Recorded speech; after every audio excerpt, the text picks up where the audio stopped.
everybody. Welcome to InPsightRadio. I am your host, Danielle Egnew, and you are a fly on the wall to everywhere. Happy week. Oh my goodness. Whose head is just spinning a little bit from the retrograde Jupiter and our retrograde Saturn? Who is getting their full attention just set right now on breaking patterns from the past? I mean, how are you all doing with that? I am noticing a lot of my clients calling in.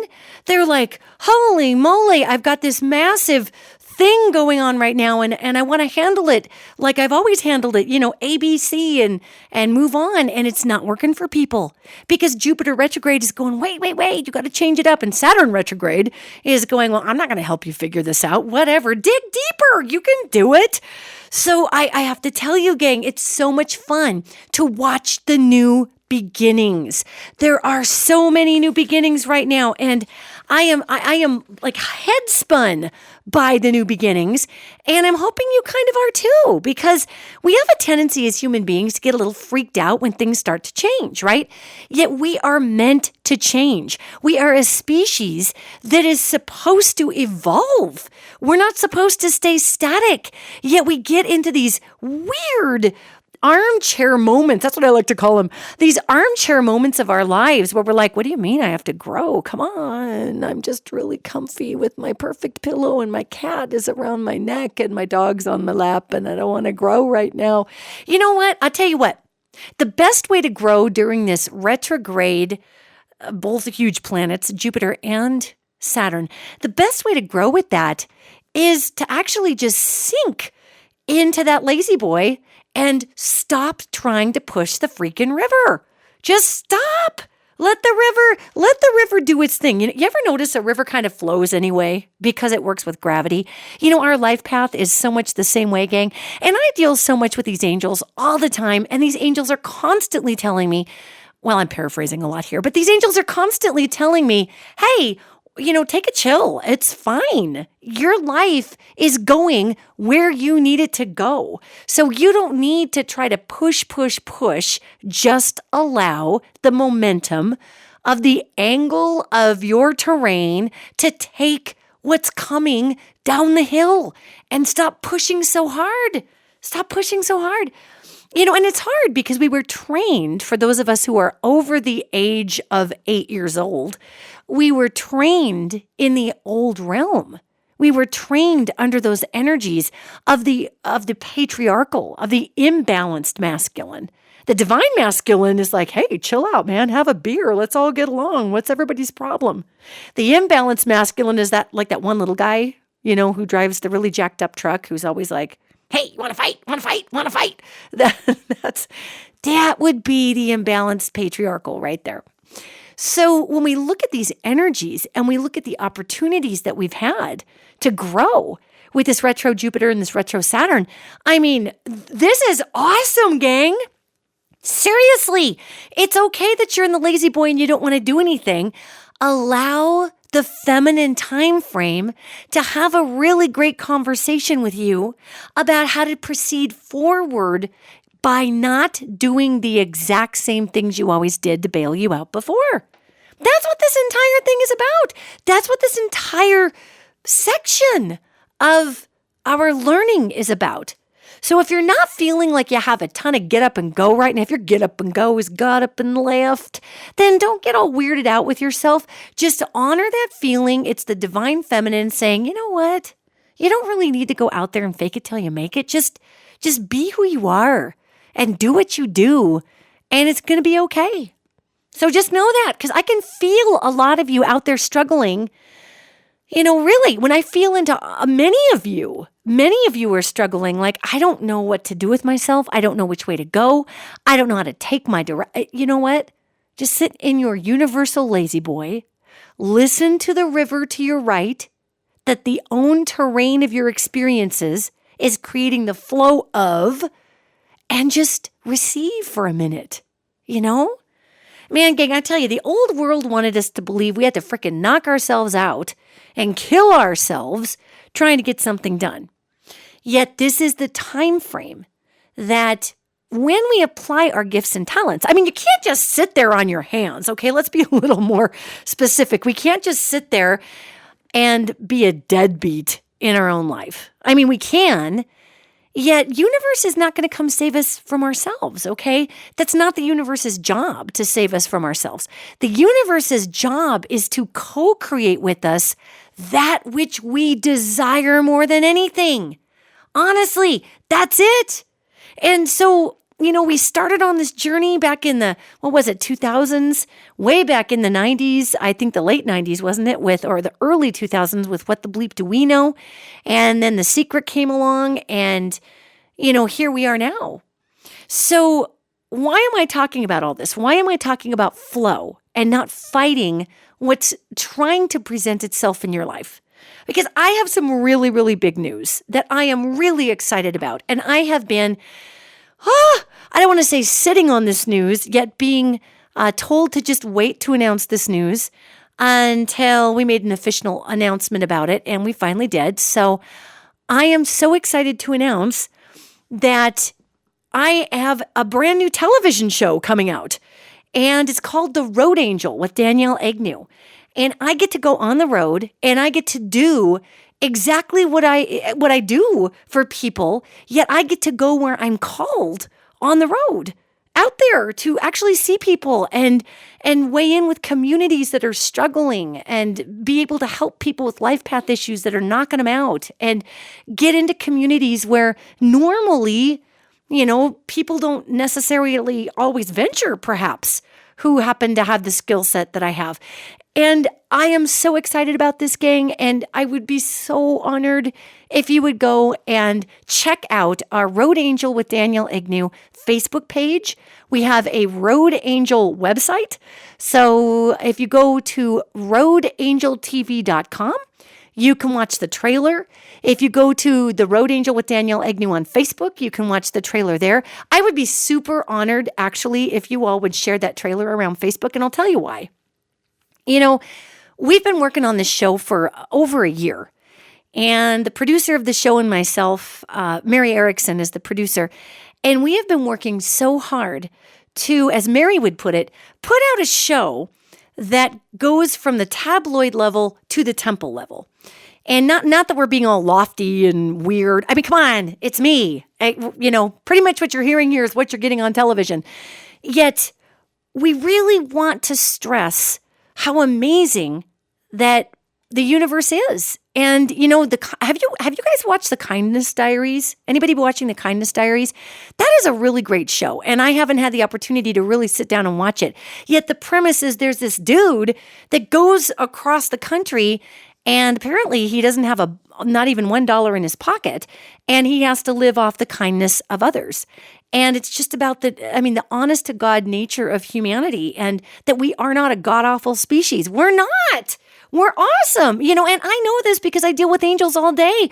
I deal with people all day who have light eking out of them like a character from a Steven Spielberg movie, yet they think their life is over.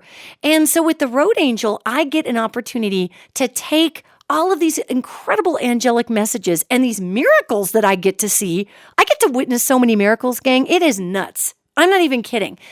And we get to put it on television so people can finally start to see what's really out there, that there is support for us, that there is hope for us as a species, as human beings that support one another, that this isn't just some incarnation sunk with weird politics and bizarre violence, and certainly that exists, absolutely. Yet when we come together as a species, what we are capable of, gang, is so unbelievable.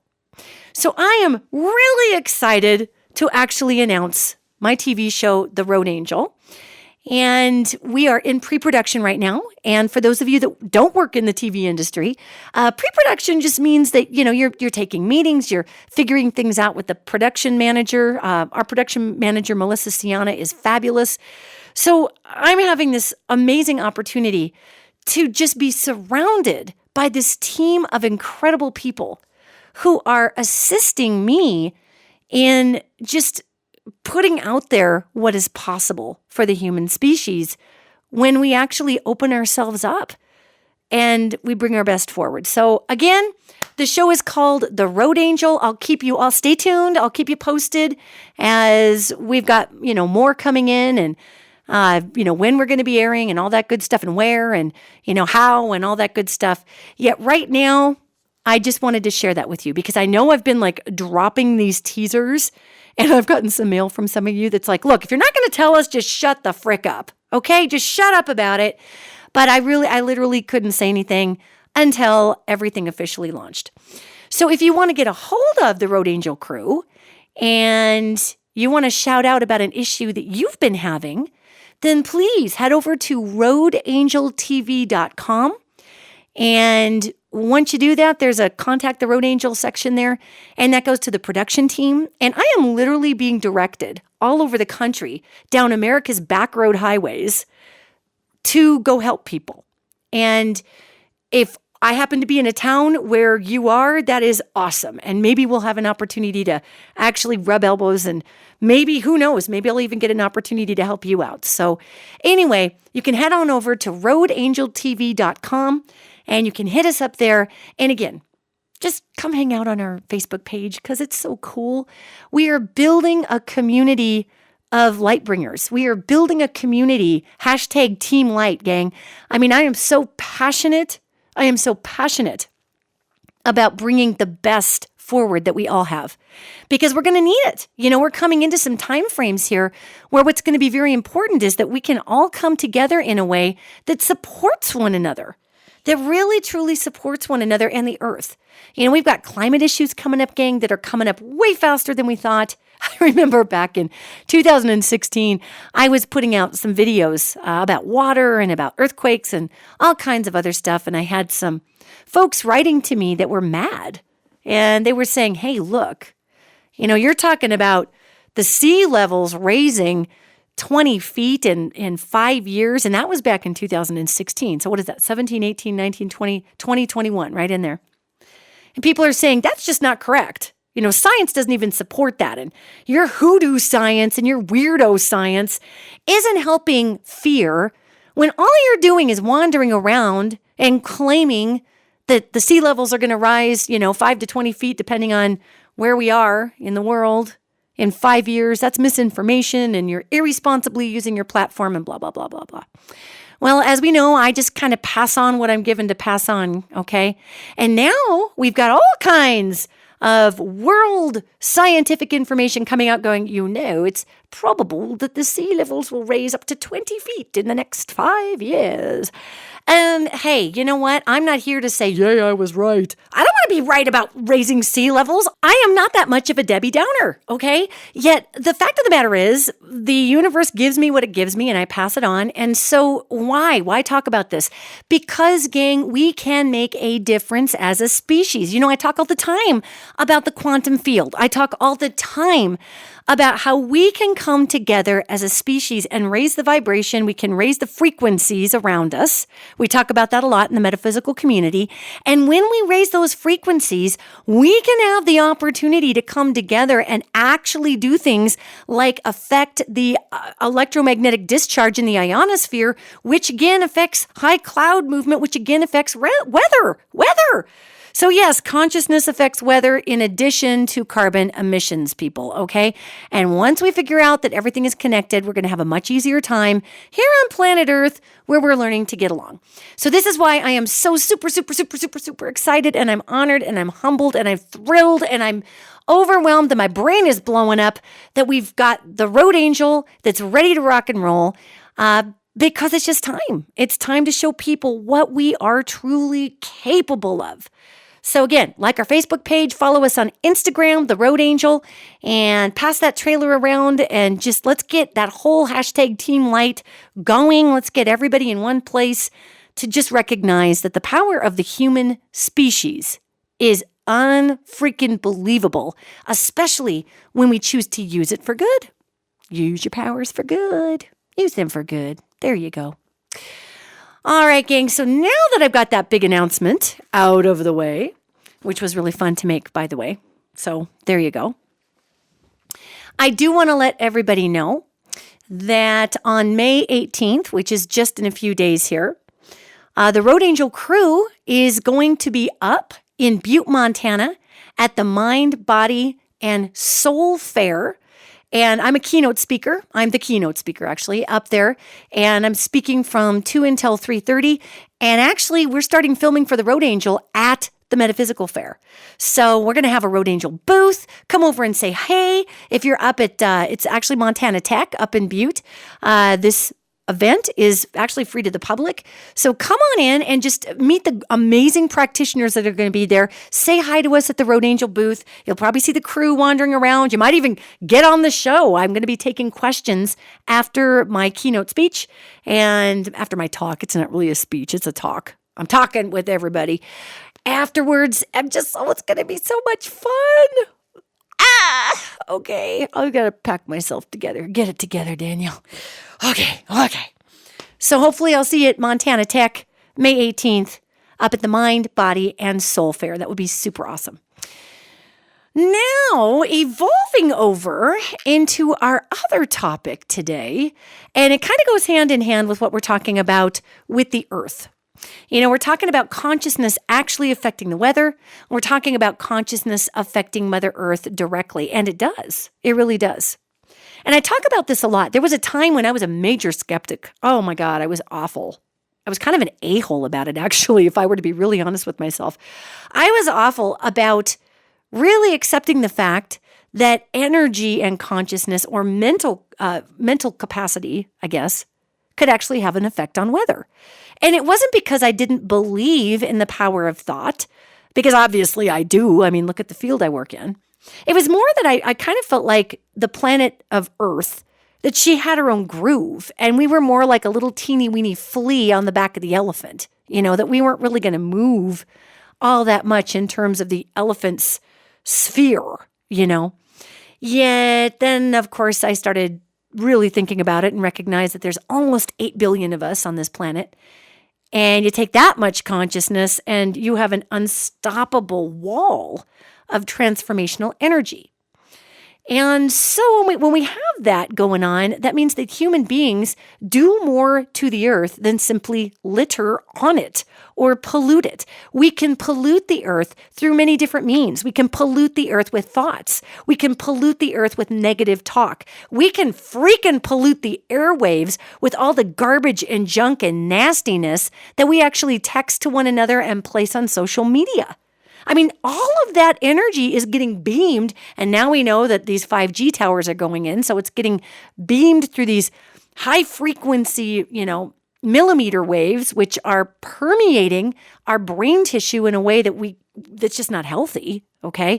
So if you picture all of this negativity flying through the air, then we definitely want to balance that with something positive. So we as human beings, gang, we litter way more than just some god-awful plastic bottles and plastic bags, which also do quite a bit of damage to this environment. We litter with our consciousness. We litter with our words. We litter with our attitudes. We litter. And we blindly stumble through this earth as if someone else, the magical mom in the sky, is going to descend behind us and pick up our crap. Seriously. You know when you were 5 and you just kind of ran around and spilled everything and could care less because mom would clean it up? That's kind of how humans are acting right now. And why is this pertinent to our discussion today? Well, on the earth, many, many creatures exist. Humans are only one of them. We've got extra dimensional creatures. We've got intradimensional creatures. We've got animals. We've got bacteria. We've got plant life. And we have a realm of beings that has lived here and predates human beings that we actually have quite a record of. And we call these beings Fey or Fairies, and they are referred to in many different cultures. And what I think is so fascinating about the elemental kingdom is their job is literally to take care of nature. They work in tandem with nature. They are part of nature. They do not see themselves as secondary or separate from the earth, not as someone living upon the earth. They are someone living with the earth, okay? Sounds a lot like our Native American cultures before they got all colonized and weirded out, and everything else happened to the indigenous populations. So what we're talking about today is the elemental kingdom and how the elemental kingdom associates with the planet Earth and with humanity. And one of the most important things to think about here is that elementals are not a pretend group of beings, okay? Now look, I love me my vampire shows and my werewolf shows and my mummy shows. I love popping a big old bucket of popcorn and making myself just bloated out, eating as much of it as I possibly can, and watching those black and white 1950s horror extravaganzas where mostly women just fainted a lot. So if you were an actress in the 50s and you got cast in Dracula, girl, you better been a good fainter. Otherwise, you were passed over. Next, we need a better fainter, a little more screaming, a little more eye roll.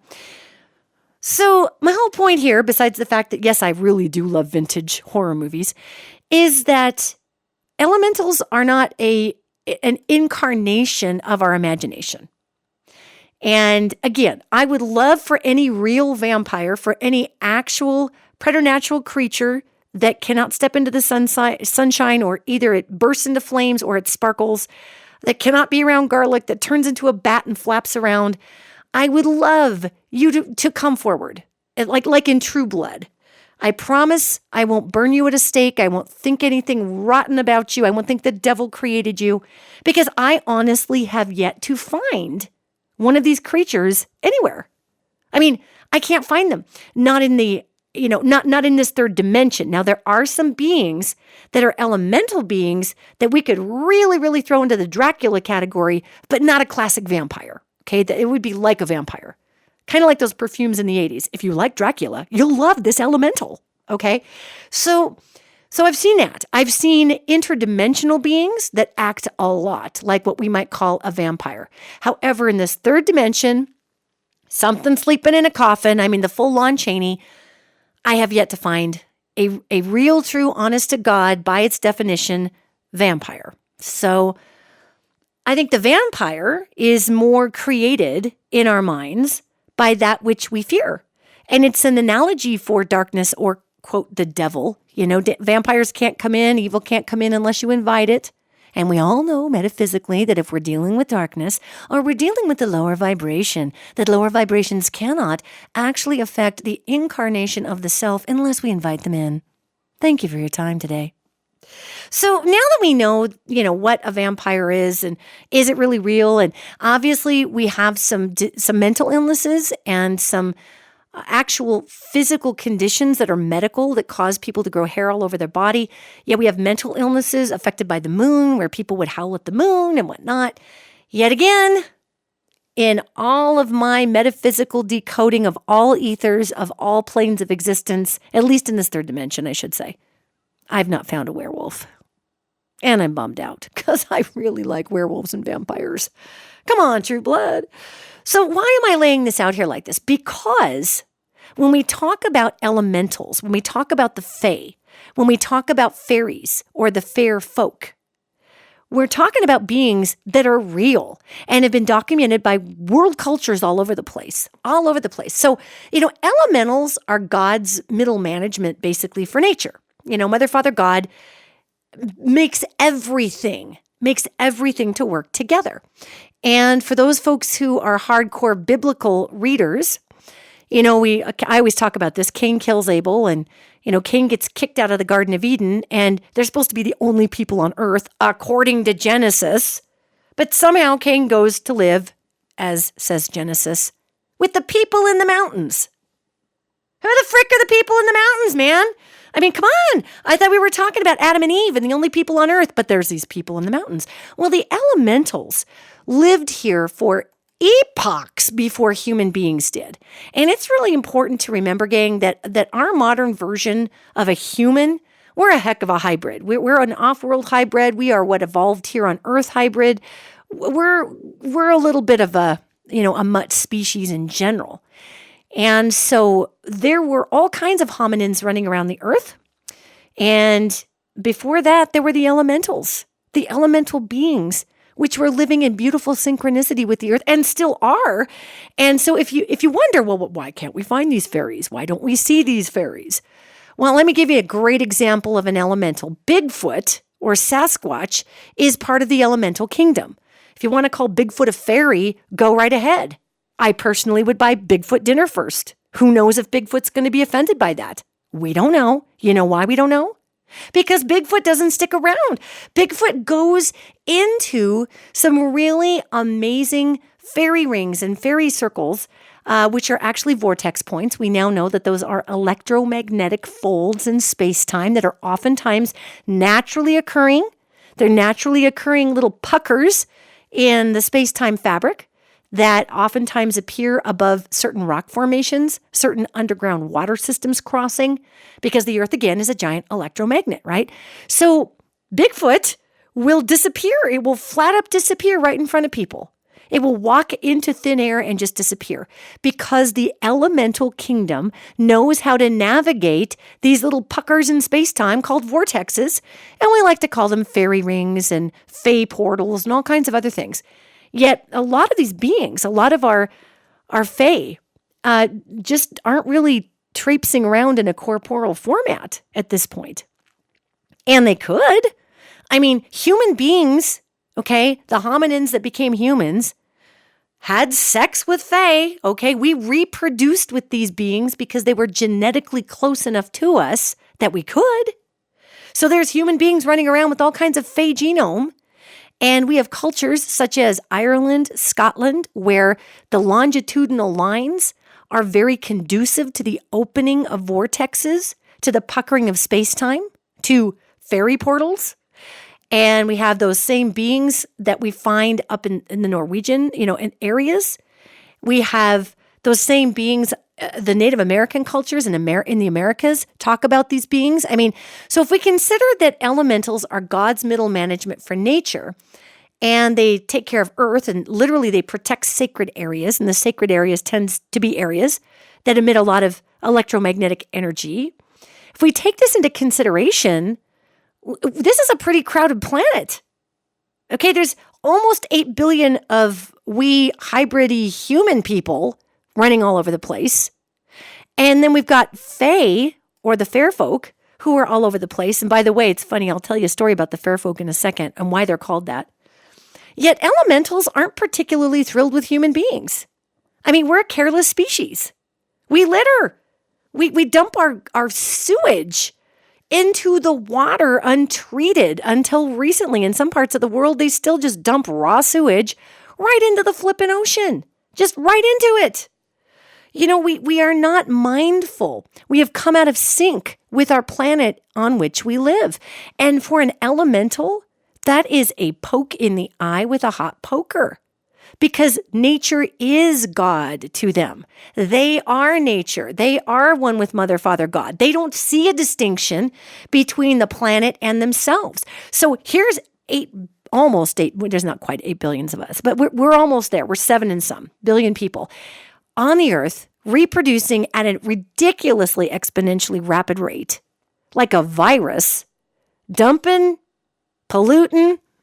I mean, even the ethers, even the spiritual structure, we're polluting with our minds, our thoughts. We're augmenting the weather. The weather affects our elemental friends. It affects the plants, the weather, and the electromagnetic density around the planet, and the electromagnetic buildup in the ionosphere. That affects vortex points, which absolutely affects the fae, because that's how they get from here to the other dimension they're living in, because we kind of suck. Okay, so they're like, you guys are the worst neighbors ever. So I'm just going to slip through this dimensional portal and move. Okay, I'm moving. I'm out of here. So we really should be making some peace with these fae, because a lot of elementals are mistaken for demons. And I will go to people's houses. They'll call me in. They'll say, oh my God, something's growling at night. It's this gray, weird-looking stringy thing with glowing eyes. It's a demon in the corner. It's not a demon. It's an elemental. And then I talked to the family, and they've dug a pool right through a natural spring and disrupted the spring, and a grove of trees died down the way. Well, of course, the elementals are going to get upset. They're like, hey, you weirdo hybrid rude species. with shutting down the Mother, Father, God that I'm part of that's called Mother Earth with your garbage and your crappy thoughts? Do you really have to kill a grove of aspens because you want a chemical pond in your backyard with throbbing music underwater and lights that change color? What is up with you people? I mean, the Fae are looking at us like, I don't even, you know what? You can just have the planet for a while because we're ageless beings. So we're going to step over here into another dimension. And after the Earth eats you all, we'll come back in about 20,000 years and have a good time. So the Fae have a pretty contentious relationship with humanity right now. And they do know that we're a young species. It's not that they hate us. They just, I mean, how would you feel if you had that one neighbor that dumped crap in your yard every day? I want you to think about this, really think about this. So you have a neighbor that moves in. You're super excited. You're like, wow, this is a neighbor from a different culture. I've never met someone from this culture. And your neighbor seems sweet and kind of naive and, might have even like invited you over for dinner a couple of times. We as humans here on the earth, to interrupt my story, we interact with the Fae all the time. We leave them cream products. We leave them sweets because they love sweets. They love refined sugar. That's something we've figured out how to do is refined sugar, we humans. And that's one of the contributions they can actually get on board with. And they love dairy. So we cultivate cows and sheep and all kinds of goats and get the dairy out of those animals. And, they do like dairy. So they do have a few, bribable points on them. However, overall, going back to the story, if you had a neighbor and the neighbor invites you to dinner a few times and you think you're cool with your neighbor, and then all of a sudden your neighbor just starts dumping raw garbage in your backyard and it stinks like crazy. So you go to your neighbor and you knock on the door, but all of a sudden the neighbor can't hear you because their music is too loud in the house. So you're busy pounding on the front door and the neighbor doesn't even know you're there. And in the meantime, they're dumping buckets of raw sewage into your backyard. And they're dumping their garbage into their backyard. And they're backing their truck over your fence. And at this point, you're getting upset. So you're calling the police, but your phone line doesn't work all of a sudden because your neighbor cut the phone line when they backed the truck up. So you're cut off from absolutely everything. Your entire yard is getting trashed. It smells like dead Cheerios and poo. And you're over here going, what is wrong with these people? So you go over again pretty soon. Now you've got a big hole in your fence and it's just a giant garbage pile on your side. So you're holding your nose. You're trying not to throw up. You climb over the garbage pile. You go to the back door of these neighbors and you start shouting and yelling at them. And the neighbors freak out and they lock themselves in the house and they call the police because their phone works. Okay? So the police come and they put handcuffs on you and they throw you in jail. And you're saying, but wait, I'm the one who's been violated. And the police say, well, you scared those people a lot. That is the plight of the elemental who is living on a plot of land and a developer comes in and rips the hell out of that plot of land, destroys underground water flow, rips up rabbit warrens and animal habitats, sometimes actually ripping out of the ground the actual layers of the elementals themselves because they live underground. And these beings live massively long life cycles, okay? So, with what maybe 25 or 30 years to them is 5 minutes. So the developer that came in and did that 25 years ago is not going to be the person they hunt down. The person they're going to hunt down is the person who's currently living in the house because this just happened for them. So they come and scream and yell just like you would, climbing over the pile of the garbage. You're screaming and yelling. These elementals are screaming and yelling. They're growling. They're throwing things. They're trying to get your attention because we're just dumping crap into the environment and we think they're demons. So we try to cast them out, which, by the way, you can't cast out an elemental. Holy water is not going to do a thing to an elemental. An elemental is technically closer to the fabric of perfection or Mother, Father, God, or the one that is all, because their lessons are different than ours. I mean, they're not we're close to God too. Everybody's a spiritual being and all the playing fields are the same. Yet I'm saying culturally, they haven't separated themselves from source like we have as human beings, okay? So are you following all this so far? It's a lot, I know. But elementals are physical beings with what we would really honestly consider supernatural abilities, the ability to walk into a fairy ring, to disappear in thin air, the ability to use telekinesis and throw plates or throw chairs across the room. To we humans, that's pretty supernatural stuff. That's pretty Amityville horror, Okay, so that scares us. They're just trying to get our attention, though, because we're a little daft as a species. And those abilities that these supernatural beings that we think are supernatural, those abilities that they have are well within our realm of understanding how that works scientifically. We just don't calm down enough to recognize that, it's not a demon throwing a plate at us. So I want to give you an example of how we miscategorize elementals like crazy. In the 50s, in the 1950s, there was a complaint in Hopkinsville, Kentucky, about what they called little green men having a standoff with a family in a farmhouse. And this family, I'll keep this a really short story. This family finally went into town and talked about how they had been shooting, shotguns at these creatures that the original account actually was that they were kind of silvery, glowy color, and they had yellow eyes, pointy teeth and pointy ears, long, lanky arms, squatty legs, and these creatures were throwing rocks at the house. And when the family went outside to defend themselves from these creatures that were descending on the house like crazy, there was many of them, they thought they were space aliens because, of course, in the 1950s, everything was about the space alien, right?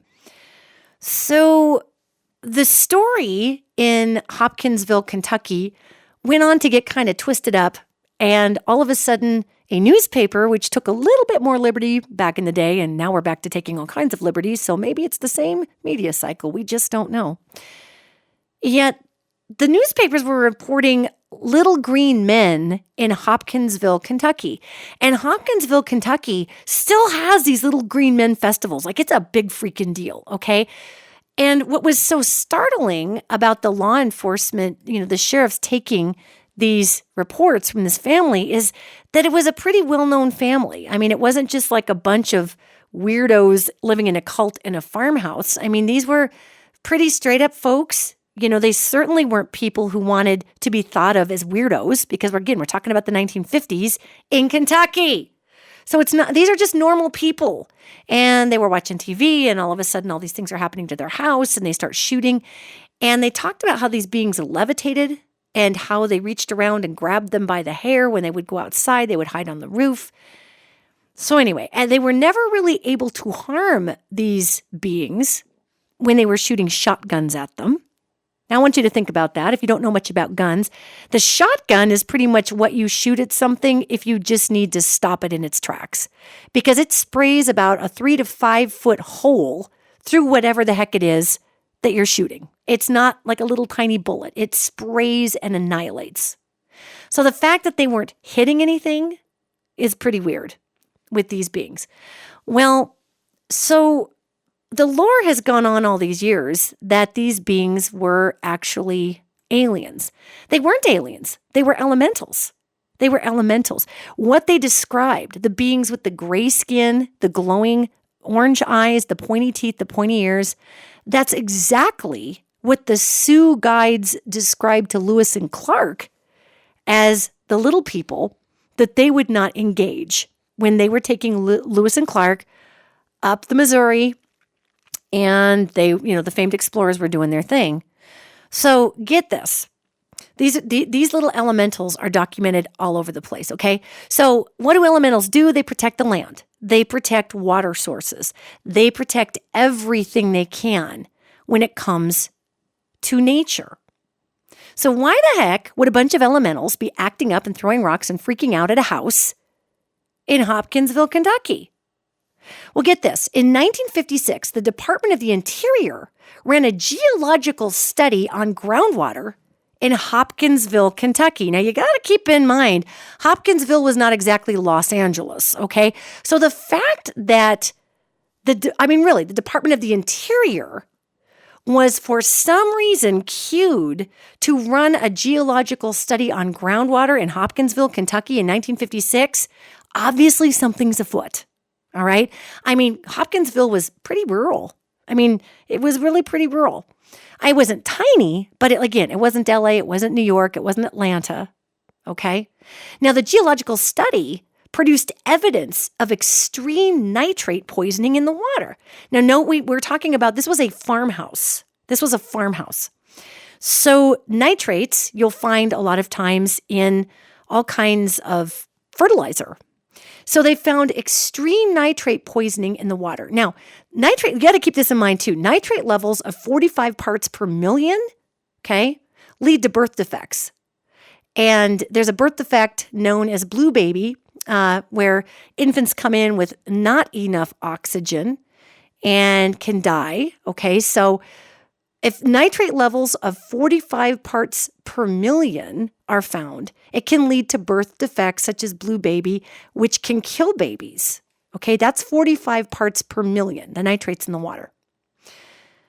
Get this. In 1956, the nitrate levels in Hopkinsville, Kentucky were 225 parts per million, 5 times the lethal amount. So in the groundwater, there was 5 times the lethal amount of nitrate levels in Hopkinsville, Kentucky. What do elementals do? They flare up when we're polluting, when we're wrecking, when we're ruining nature. So that would absolutely explain the elemental occupation in that area during that time frame. That makes a ton of sense because, again, I've actually seen elementals up in Bighorn Canyon in, Montana, Wyoming, and I just caught one out of the corner of my eye, and it scared the heck out of me, and it was through a bunch of poison ivy. And sure enough, they're gray, they're short, they have golden, weird, orangey eyes, wide mouths, pointy teeth, scariest damn thing I'd ever seen. I ran like a little kid into the boat. I was in the canyon. And the elemental was just kind of poking fun at me because I have a decent relationship with them, even though they scare me. And I think because they know that I have a respect for them and I am afraid of them because they're wild. And they don't think like people, and they're part of a natural kingdom that we've completely lost touch with. I'd rather deal with an off-worlder because at least I share genome with an off-worlder as a normal, human being with a prefrontal cortex. I've got some off-world in me, by God. So that's going to make a little more sense to me. These elementals are pure, wild, unbridled nature. Okay? Now, the area that I'm talking about, Bighorn Canyon, that's up on the Crow Reservation. A lot of that land is. And the Crow tribe in Montana calls these elementals the Nirumbi, or the little people. And the little people are so renowned, especially around the Pryor Mountains, around Bridger, Montana, Forsyth, Montana, that even the kids, when they go up to party, I've got nieces and nephews, or nieces mostly, that go up and party in the Pryors. I've got family who lives in Bridger, and if they're going to go up and drink and party, they bring sweets. They bring treats. They bring offerings to the Nirumbi, to the little people up there, because they know that they're partying on their land. There are petroglyphs. There are rock carvings up in the Pryors. It's super fascinating to me. Rock carvings up in the Pryors that are carvings of elemental beings.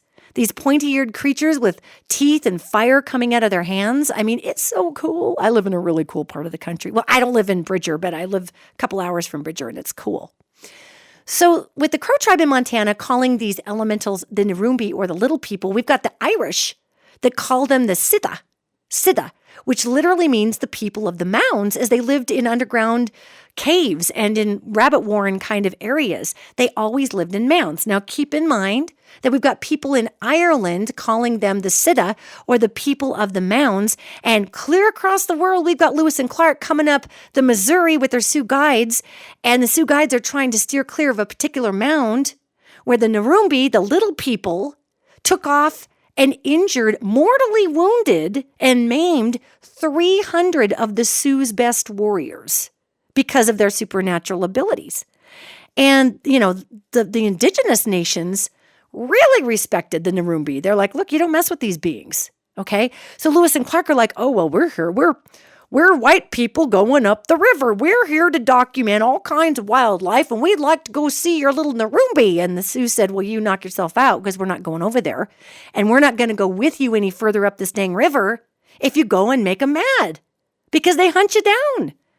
So Lewis and Clark just let it rest, but I do think that's fascinating that Lewis and Clark referenced in their writings a mound that their Sioux guide would not take them to because they said the mound belonged to the little people. And here around the world, we've got the Irish calling these little people the Siddha, which literally means the people of the mounds, okay?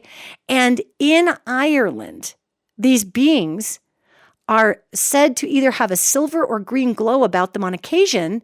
And what's really interesting about that is we know in nature, there's bioluminescence in creatures. So when we're talking about Hopkinsville, Kentucky, they were talking about this silver grayish glow that these beings had, which later got turned into a green glow by a newspaper. However, it's interesting because the Irish cultures talk about the Siddha as having that greenish glow. And we do know that bioluminescence exists in nature. So maybe that's how they see it in the dark. Who knows? Yet I think that's just completely fascinating. Because so we've got these people in Hopkinsville, Kentucky in the 50s talking about this same phenomenon. Pointy-eared, glowing things that scratched and threw rocks and tried to scare the people out of their homes. The shotguns did nothing on them. They could never hit them. We know that elementals can actually move through the dimensional puckers or the vortexes in space-time because they have a command of being in sync with the earth that we don't have because we're a little detached and hybridy, but that's another podcast for another day. So as a physical race, we're dealing with small beings. Elementals are small, and they're anywhere from 12 to 36 inches tall, although we can have some massive elementals. There's tree elementals, there's rock elementals, there's Bigfoot. Yet the type that we're talking about here, like in Hopkinsville, they were said to be maybe 3 feet tall. Maybe they were small.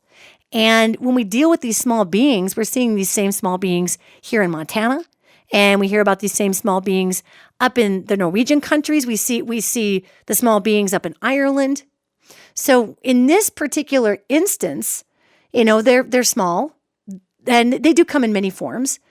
And one being small gray beings with long arms and bulbous heads and pot bellies and yellow eyes and pointy teeth and claws. And like we talked about in Hopkinsville, Kentucky, but also by Lewis and Clark in 1804. That's when they were actually coming up the mouth of the Vermilion River. Okay, that's when they were making their way up that river. So now we've got it in Hopkinsville. So the whole thing is wrapping around. And what I think is interesting is that we find elemental evidence all over the world, gang. In 2004, there was an 18,000-year-old remain that was found. And it was this small being, and they called it the Hobbit, that was found in Australia. And it was found by Australian and Indonesian scientists during a dig in a limestone cave outside of Bali, okay? And the skeleton is 18,000 years old. It's the size of a toddler and labeled as one of the most significant scientific discoveries in 100 years. And that was found in 2004.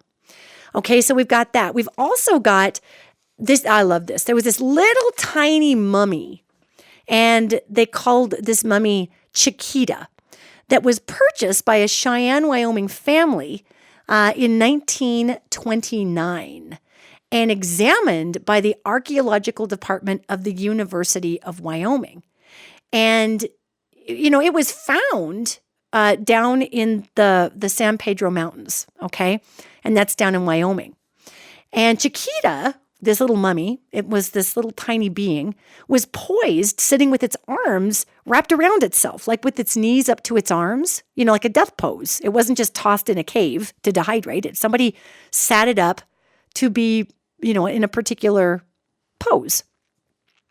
So Chiquita was poised, sitting with its arms wrapped around itself, and it was identical to another mummy later found in 1932 outside of Casper, Wyoming. So both of these little bitty tiny mummies are being found in Wyoming.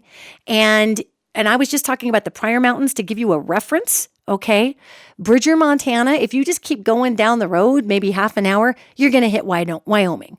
So Bridger, the Pryors, Casper, all of this Wyoming, Montana corridor, the Nurumbi, the little people, are running around this, okay? We know this. The Native nations know this.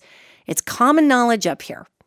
So In 1932, outside of Casper, Wyoming, there was another one of these little bitty mummies found in the exact same position.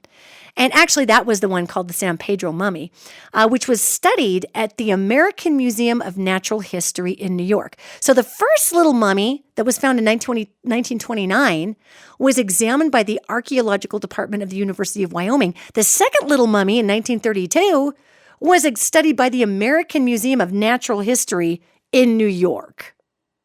Okay, so obviously there was something about these teensy-weensy little mummies that was weird enough for both of these massive organizations to get involved in studying them. It wasn't just like, oh, well, that's a baby. That's a mummified baby. I mean, again, the Archaeological Department of the University of Wyoming, which has a great archaeological department, especially at the time, and then the American Museum of Natural History in New York doesn't exactly suck. Okay, so both of those institutions thought there was something weird enough about these beings that they studied them. And both archaeological teams were completely freaking baffled, people, by what they found here. And this is really important to note. The only logical explanation for the shape and size of these little bitty mummy beings was maybe an infant birth defect that's extremely rare. It's extremely rare. And it's called anencephaly. And that birth defect, it's so rare, it's even more rare in archaeology, okay? Because we've only found one mummified infant ever with the anencephaly condition. Only one. In all of the years we've been digging archaeologically, we've only found one, and it was in Egypt, and the mummy was 2,000 years old, of the baby that had this particular defect, okay? Now, the mathematical odds of finding two mummies in the same region from two different time periods, poised in the same manner with the same extremely rare birth defect, okay, if we're talking about these mummies from Wyoming, that is nearly impossible, okay? The mathematical odds of two of these beings, if they were babies, being born with this extremely rare disease, I mean, it's ridiculous. It's like the math doesn't work out on that, okay? And especially when the area in question that we're talking about is known for its Nerumbi or its little bitty people. Hello? You know, I mean, talk about the brain matrixing and trying to make something into something it's not just so we feel better about ourselves at night. Humans? Come on. That's crazy. So both of these little mummies in 1929 and in 1932, both were found in this funny little sitting position with their arms wrapped around their knees. Both of them were found in caves high up in the mountains, okay? And both areas that these beings were found are culturally known by the indigenous tribes that occupy these areas to be the Nerumbi or the elemental little people. So seriously, it blows my mind how we'll just try to say, oh, well, it's a dust or it's a bug. I mean, it used to kill me on Ghost Hunters. Remember Ghost Hunters? Jason and Grant? And in fairness to them, they were trying to make sure that everybody was not hysterically thinking there was a demon in their basement just because a moth flew by their infrared camera. So I get that. Yeah, it just used to crack me up because there were spirits that they would catch on that camera and they'd be like, oh, it's dust or a bug. And I'm like, no, it's a spirit. You guys, you got to be able to tell the difference. But anyway, I digress. So, we look at, going back to Hopkinsville, Kentucky, we look at the behavior and the appearance of those beings in Hopkinsville in the 50s. And we literally can say that those beings, the people in Hopkinsville encountered the same elemental beings that have been documented by numerous world cultures. Honestly. And here's another little piece of the puzzle, because you got to remember that elementals walk along ley lines. They travel along ley lines and vortex points, right? So it's very important to know that Hopkinsville, Kentucky is actually near the ley line that connects Roswell, we all know what Roswell is, and Cape Hatteras. And these are two areas where odd occurrences are regularly reported. I mean, from UFOs to elementals to lights that people can't explain, out in the woods to disappearing people. I mean, in both of those areas, Hopkinsville is near that ley line that connects Roswell and Cape Hatteras. And we know that elemental beings travel along geomagnetic ley lines and use them to enter the puckers in space-time that we call vortexes, to get away from our incarnation or literally slip dimensions and leave us on this side of the fence because we've gotten too violent, careless, and we keep dumping garbage in their backyard. So can you blame them for moving? I think not. So where I think that we can take a look at this phenomenon of elemental beings is not only are they documented all over the world, yet the reason that the Irish culture called them the fair folk, it's the fair folk. Don't you be worrying about the fair folk. Bring them a little bit of whiskey and some cream and they'll leave you alone. You know, the thing about calling them the fair folk is they scared the crap out of the Irish too, because they are powerful beings that literally have the fire of creation rolling through them. They do not run or operate on the same sort of compressed human system of denial, of limitation consciousness, of separating ourselves from the full capacity of source. They don't do that. They're just awesome and scary and amazing. And the run-in that I had with the elemental at Bighorn Canyon was after I left goodies for that elemental being and for those beings in a particular canyon offset up there. And they kind of mess with you if they like you. Like, do you have that family member that teases you really harshly? Not to be cruel, but they just give you a bad time because they like you? Yeah, elementals. And they are rather intolerant of humans because of what we do. Yet if we are trying, if we are showing respect, they actually kind of have a weird little tiny, not a very big one, but a little teensy-weensy soft spot for the oblivion in which we live and for us when we actually show that we're trying. So they're not evil, they're not mean, they're not bad. We could learn a lot from them. And the elemental language, when you find it written, is amazing. It's where we got our cuneiform, and it's all these sticks and straight lines, and it's really fascinating. And I do a lot of studies of different languages, of different cultures, just because I'm a translator, so it's kind of my job. And it's interesting because elemental writing in one part of the world will not mean the same thing as elemental writing in another part of the world, even though they use the same glyphs and the same sticks and the same circles, because their meaning is according to the magnetic pull of the earth. So let's say magnetic north is to your right, and you live in an area where the elementals are all communicating and writing on rocks and doing whatever it is they're doing. Then there's going to be a particular meaning for pointing to magnetic north, and that might point to the right.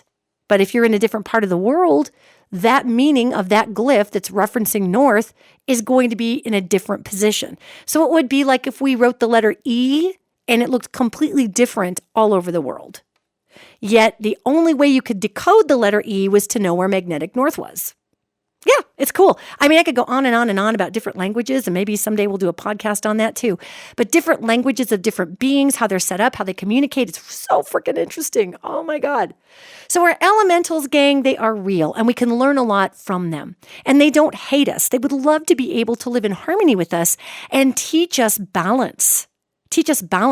And I'll tell you, a lot of the old gristly ranchers up here in Montana have a deep respect for the elementals, for the little people.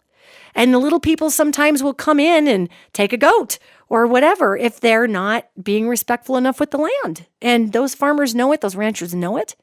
So it's not lore. These are actual creatures. And, sometime I'll really get into the deep lore of, it's not even the lore, the history of the elemental beings. We now are down to 12 main houses of these elemental beings. We do have some of them don't communicate with people. Some of them actually look like rocks.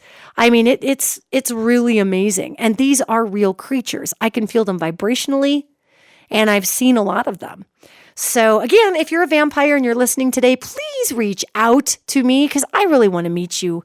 I do. Please don't eat me. But I really want to meet you because I just think that would be cool. because I have yet to actually find in any known multiverse an actual bat flapping vampire, which I would really, really, really love. So, gang, we covered a lot today. We covered elementals. We covered what they eat. We covered where they come from. We covered what they're called. We covered the fact that they're not pretend. And if you are living in a heavily paved area, if you are living in a space where your plumbing keeps not working or things keep flying off the shelves, plant plants. Try to go out into the indigenous areas around your home, find out what's growing in nature, get some plants, and if you can't get into the ground, if you live in a completely paved over area, get some of those big old planting devices that you can get at Home Depot or whatever, and put some naturey plants in there. And we're not talking, bioengineered flowers here. Go out in your area and find what grows naturally. And try to you don't want to steal it from that area because that's going to be bad. Yet try to go ahead and take a plant that would naturally occur in your area and put it on your land. And you'll start to notice that your plumbing isn't giving you as many problems. Like I said, a lot of times I get called in to clear the demons out of a house and we have unhappy elementals. So I sit as a translator for the elemental beings and the family that lives in the house to try to patch this all up. And they really do love cream. Cream and sugar. Cream and sweets. It's kind of their little deal. It's funny. Who doesn't love sugar? I mean, come on, it's good. Gang, thanks for sticking with me. This has been such a fun broadcast today, and I'm so excited to announce the Road Angel to you again. Go check us out online at roadangeltv.com. Reach out to the production crew. If you've got something going on in your life that I could potentially do some translation for and help you with, it could be anything. It could be anything from business to personal to maybe you've got an elemental in your basement. Who knows? I do get kind of bossed around by the angelic realm and I do get told where I'm headed. However, I may end up in your town. So you never know. That would be really, really cool. It would be cool. And also hit up our Facebook page, gang, The Road Angel with Danielle Egnew. Like our page, be part of our discussion. And again, this is all in the spirit of just putting out some amazing, uplifting programming that really is here to help us spread hope. Because hope is what actually saves us in the end, gang. All right, everybody, thank you, and I will see you next week.